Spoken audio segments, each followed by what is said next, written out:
تا حالا فکر کردین اولین موشکی که ایران رو وارد باشگاه موشکی کرد چی بود؟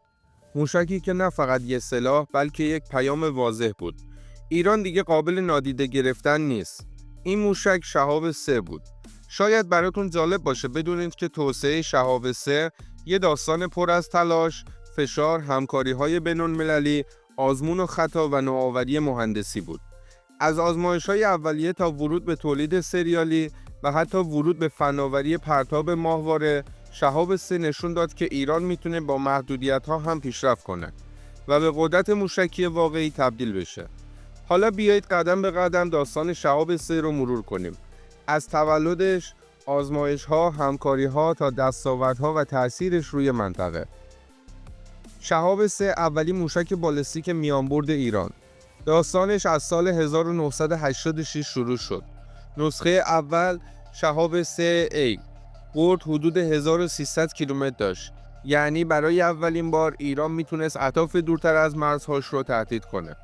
نسخه بعدی شهاب 3B بردش رسید به 2000 کیلومتر و کلاهک سنگین‌تر داشت و بالاخره شهاب 3D با برد بین 2200 تا 3000 کیلومتر تبدیل شد به موشکی که تقریباً تمام نقاط حساس منطقه رو تحت پوشش قرار میداد.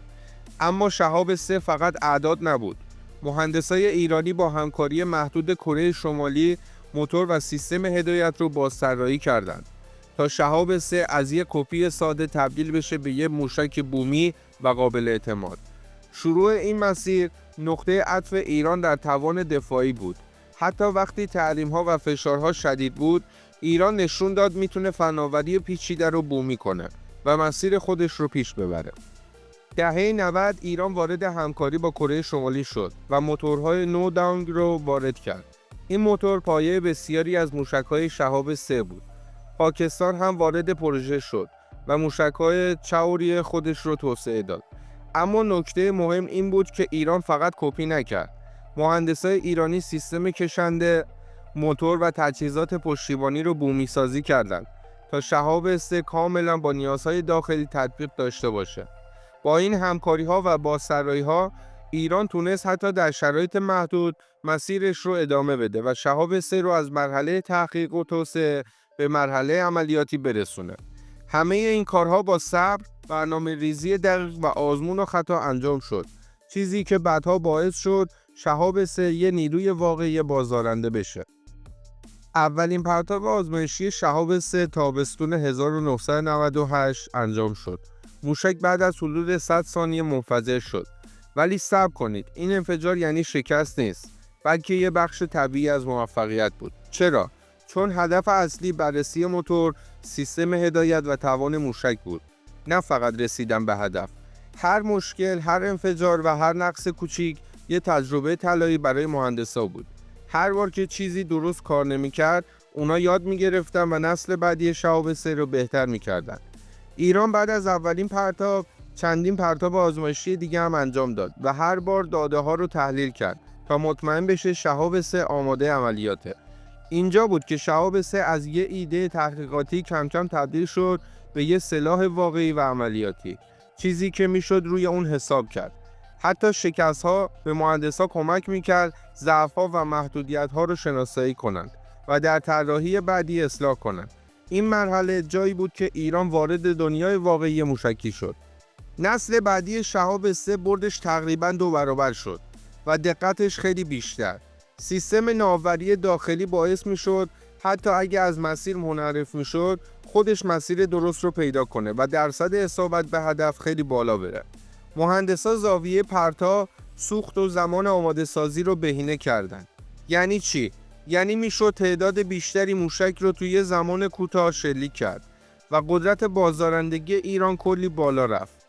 این یعنی شهاب 3 دیگه فقط یه موشک نبود، یه ابزار استراتژیک بود که دشمن نمیتونست نادیده بگیره. با این نسل ایران برای اولین بار تونست تهدیدات دوربرد منطقه‌ای رو با دقت مدیریت کنه و نشون بده که اگه کسی بخواد ایران رو تهدید کنه، جواب خیلی سریع و محکم میگیره. شهاب 3 الان یه ابزار بازدارنده واقعی بود، چیزی که دشمن همیشه باید حسابش رو میکرد. از سال 2001 ایران تولید شهاب 3 رو به صورت سریال شروع کرد. سالی حدود 20 تا تولید میشد. یعنی دیگه نمونه آزمایشی نبود، یه نیروی آماده عملیاتی بود. این تولید سریالی باعث شد ایران شبکه دفاع موشکی خودش رو تقویت کنه و قدرت بازدارندگیش به شکل ملموس بالا بره. با این اقدام دشمن دیگه نمیتونست با یه تهدید ساده ایران رو غافلگیر کنه. شهاب 3 آماده بود که سریع و دقیق پاسخ بده. این مرحله نشون داد ایران از تحقیق و توسعه رسید به قدرت عملیاتی واقعی. شهاب 3 دیگه یه سلاح بومی قابل اعتماد بود که آماده استفاده در میدان واقعی بود. اینجا بود که قدرت ایران برای اولین بار واقعی و ملموس شد.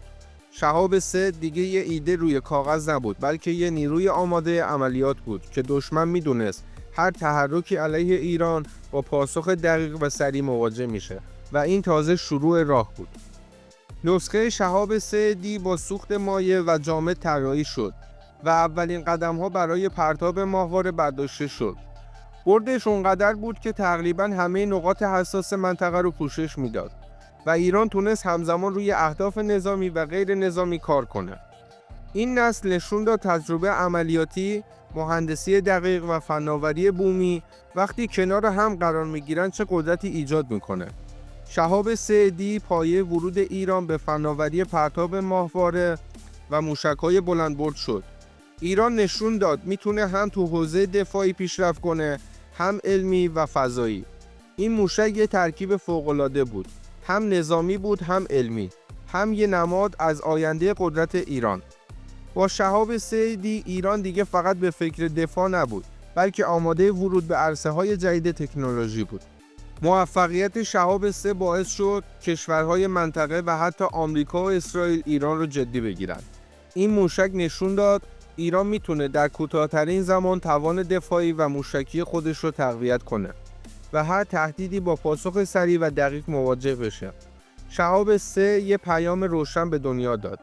ایران با مهارت و فناوری بومی قدرت عملیاتی خودش رو بالا میبره و دشمن هرگز نمیتونه راحت تهدیدش کنه.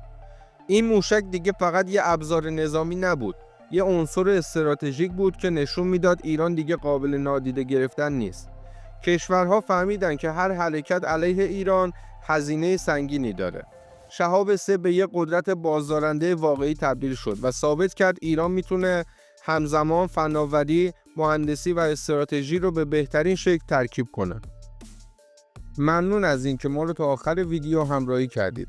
خوشحال میشم اگه نظری راجع به موضوع ویدیو دارید حتما تو بخش کامنت ها برامون بنویسید. سابسکرایب کانال ما یادتون نره. لایک ویدیوهایی هم که میبینید به شدت به ما انرژی میده.